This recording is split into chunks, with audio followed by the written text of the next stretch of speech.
السلام عليكم، ازيكم يا بنات؟ عاملين ايه؟ عايزين نشوف الشعر ده احنا عملناه ازاي وطلع معانا بالطريان ده وباللمعه دي. ده بعد الغسيل والتنشيف. احنا معانا ده عدد جذور كانت عندي دي سادس مره تعمل عندي شعرها. الاطراف من ورا زي ما انتم شايفين يا بنات مفروده جدا، اللمعه فيها تحس ان هي لسه طالعه بيه. الجذور طبعا طلعت لان هي عامله من سنه، فالجذور طالعه زي ما انتم شايفين. شعرها الاول كان يعتبر افريقي، كان هايش جدا، كان وحش. مع كتر الفرد والبروتين والمعالجات ظبطت شعرها وخلت شعرها طالع زي ما انتم شايفين كويس، يعني مش وحش، يعني مش زي ما الناس بتقول الشعر بيطلع اوحش وكده. لا، الجذور قدامكم اهي ما شاء الله. والله انا بس الصور بتاعت اول مره مش عندي، لان من فتره يعني من حوالي 4 سنين. فالشعر من ورا اهو زي ما انتم شايفين مفرود بيلمع، ما فيهوش اي حاجه. هنبتدي نطبق الماده مع بعض ونشوف انا عملت ايه بالظبط. انا هنا يا بنات طبعا غاسله الشعر كويس جدا جدا بشامبو كلارافينج، ومنشفاه جدا، منشفاه 100%. هعمل لها بروتين عادي جدا مع معلقه صغيره برضو ترميم. انا بحط معلقه ترميم للطريان يعني عشان نطري بيها الشعرايه مش اكتر. والاطراف هنا انا يعني هنزل عليها بالماده حاجه بسيطه. انا هعمل لها بروتين عادي جدا، وهبتدي اوزع الماده زي ما انتم شايفين يا بنات على الجذور كلها، والاطراف هنزل عليها بايدي كده زي ما انتم شايفين. بس مش هحط عليها ماده كتير يعني، لان الاطراف اصلا تعتبر مفروده. فانتوا هتحطوا على الجذور ماده وتبداوا تدلكوا الشعرايه وتشربوا الشعرايه كويس جدا جدا بالماده، وتبعدوا عن الجذور نص سنتي. وانتوا كده كده وانتوا بتسرحوها الجذور هتاخد منكم ماده عادي جدا، ما تخافوش. انت هنا بتشتغلي مع الجذور كانك لسه بتفردي الشعر بيور. الشعريه دي ما شاء الله يعني شعريتها جامده، ف برضو مش عايزه حاجه خفيفه عشان تديها فرد 100%. انا حطيت الماده كلها على جذورها ونزلت بالمشط لتحت. اختيار الماده يا بنات برضو يعني هنا ممكن واحد تقول ايه، لا الشعر ممكن تضعف مني وتقع. لا، الشعر مش هتقع خالص. اشتغلي على الجذور كانك بتشتغلي للشعر لاول مره، عشان الشعر يطلع معاكي كويس وما فيهوش اي مشكله. بس اهم حاجه تتاكدوا ان الشعرايه ما فيهاش اي زيوت، ما فيهاش اي حاجه تعيق ان الفرد يحصل. طبعا الشعريه معايا بقالها اكتر من 4 سنين، فانا عارفه هي الشعريه بتعوز ايه او ما بتعوز ايه. طبعا في رضاعه، يعني لما تكون خلفت بيبي او بترضع في الوقت ده ممكن جدا تسبب تساقط يا بنات. فانتوا ما تقلقوش، عادي التساقط ده انت مالكيش دعوه بيه. انا هنا خلاص كنت خلصت توزيع الماده. هسيب الشعر ده ساعه ونص. ساعه ونص هي الماده طبعا شربت راحت على اللي ورا برضو، مش هيخسر معاكي، بالعكس هيبقى كويس جدا وهيبقى نتيجته حلوه جدا زي ما انتوا شفتوا في اول الفيديو.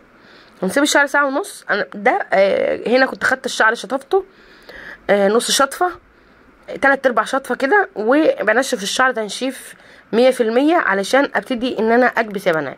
تنشيف الهواء لازم يكون من بعيد. كل مره هقول لكم ان لازم تنشفوا الهواء من بعيد علشان ما تضربيش الشوار السخن في الشعريه على طول فتدي معاكي تبخر الشعرايه. فاحنا مش عايزين كده نكبس عادي جدا كأن بتكبسي برضو لاول مره. الكبسه يا بنات مش كتير، درجه الحراره تكون مظبوطه. درجه الحراره هنا معليها خالص. طبعا ترطيب الماده ده عالي عالي جدا جدا، لان هي مناسبه للشعر جدا. انت من ممارستك للشغل هتعرفي تستخدمي لكل شعر ايه. اول ما تشوفي الشعر هتعرفي انت عايزه تستخدمي ايه بالظبط. الابخره بسيطه جدا يا بنات زي ما انتم شايفين، مفيش بخار كتير. فاشتغلي عادي وحاولي تبعدي عن الجذور برضو، يعني ما حاولي تبعدي عن الفروه. ما تخليش ما تركنيش المكوى على الفروه عشان ما تحرقيش العميله. يعني خليكي على الشعريه، اعملي في الشعريه اللي انت عايزاه، لكن ابعدي عن الفروه خالص عشان ما تاذيش الشعريه، ما تاذيش الفروه قصدي، وتسبب بعد كده طبعا الشراء او تعمل لها التهابات في فروه راسها او الكلام ده كله. تكبسي الشعرايه لحد ما الشعرايه لونها يتغير معاكي. يعني الشعرايه اللي قدامك دي اللون الاسود بتاعها غامق جدا، فاول ما تفتح معاكي ما تستنيش لما تفتح قوي. يعني ما تقوليش لا الشعرايه ما فتحتش قوي معايا فالشعرايه ما اتفردتش.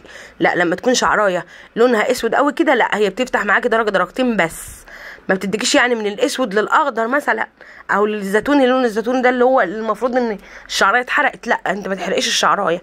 اهو كبسه اهو قدامك اديكي شايفه. انا مبطئه الفيديو، ما بقيتش اسرع الفيديو، بقيت اخد لكم لقطات بس منين الشغل عشان برضو ما تزهقوش وانتوا بتتفرجوا على الفيديو، وبحاول اديكم المعلومه الصح كلها. فكبس الشعريه هنا من اهم حاجه، وفي نفس الوقت لا تكبسي كتير قوي تدي الشعريه اكتر من طاقتها تتحرق، او ما تديهاش اقل من حقها فتكسر معاكي وما تتفردش. هنا يا بنات خلاص كنا خلصنا الكبس. ده الشعر بعد ما كبسناه وخلصنا خالص.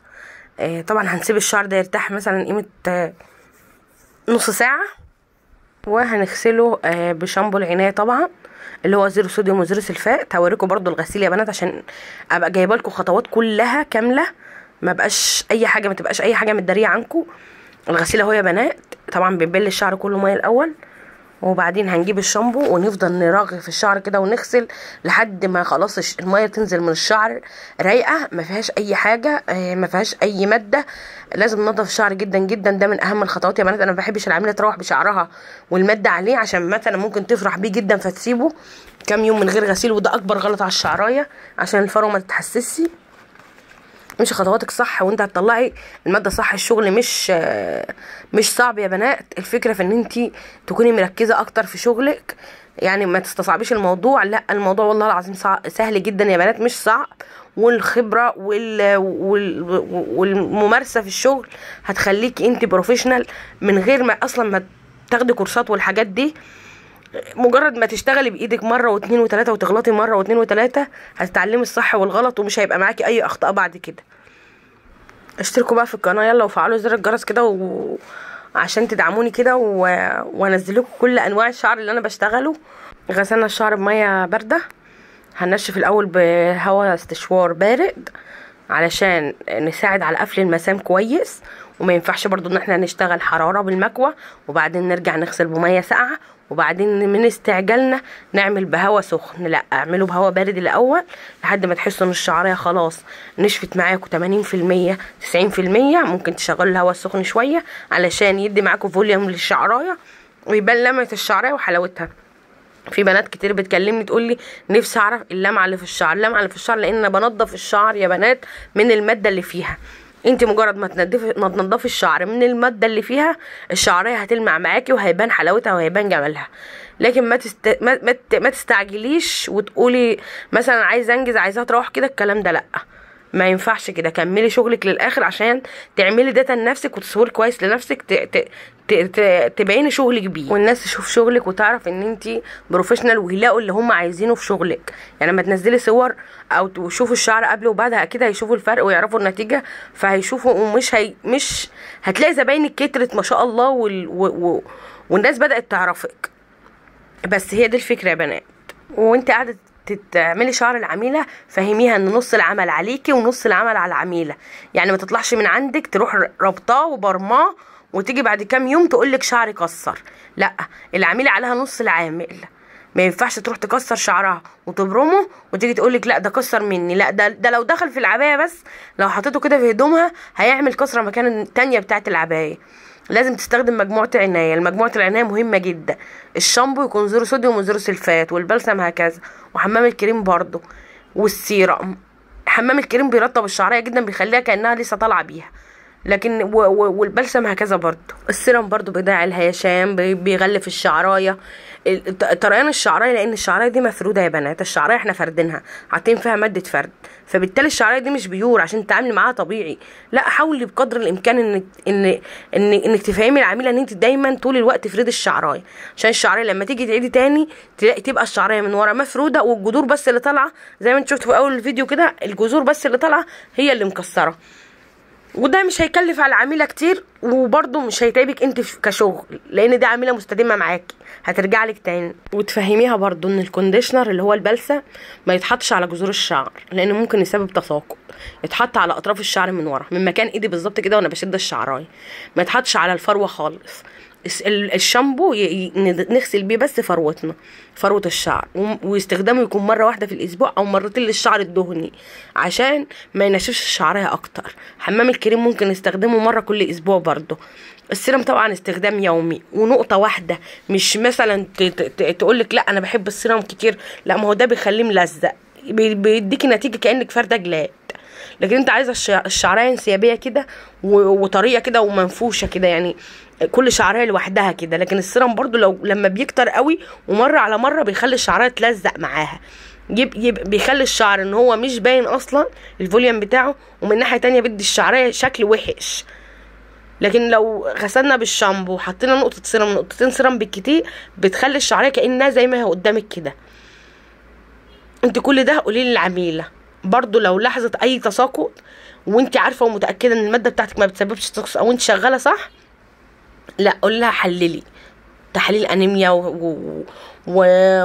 وحديد وانزيمات حديد يعني وفيتامينات، ونقص فيتامين د ممكن يبوظ الدنيا يا بنات. كلامك مع العميل هيعرفها ايه اللي ممكن يحصل بعد كده، عشان لو هي مش فاهمه هتقول ان العيب فيكي انت وممكن ما ترجعلكيش تاني. فحاولي تتكلمي برضو مع العميل عشان تبقى عارفه ان انت ما عندكيش غلط. نتيجه الشعر هي يا بنات، الشعر ما شاء الله اللهم بارك لونه زي قبل زي بعد. الشعريه مش محروقه، الشعريه ما فيهاش حته فاتحه وحته غامقه، الشعريه ما فيهاش غلطه، الشعريه ما فيهاش غلطه. يا رب يا بنات يكون الفيديو عجبكم واستفدتوا منه. وعندي بيج على الفيسبوك اسمها نوسة جمال، ممكن تتابعوني برضو عشان تدعموني. ولو اي سؤال اسالوه في الكومنتات وانا هنزل لكم فيديو على طول، وانا معاكم. وبحبكم جدا في الله يا بنات، كل سنه وانتم طيبين. وده كان نتيجه الشعر اللي كان معانا النهارده، ودي النتيجه النهائيه بعد الغسيل والتنشيف. في رعايه الله يا بنات، مع السلامه.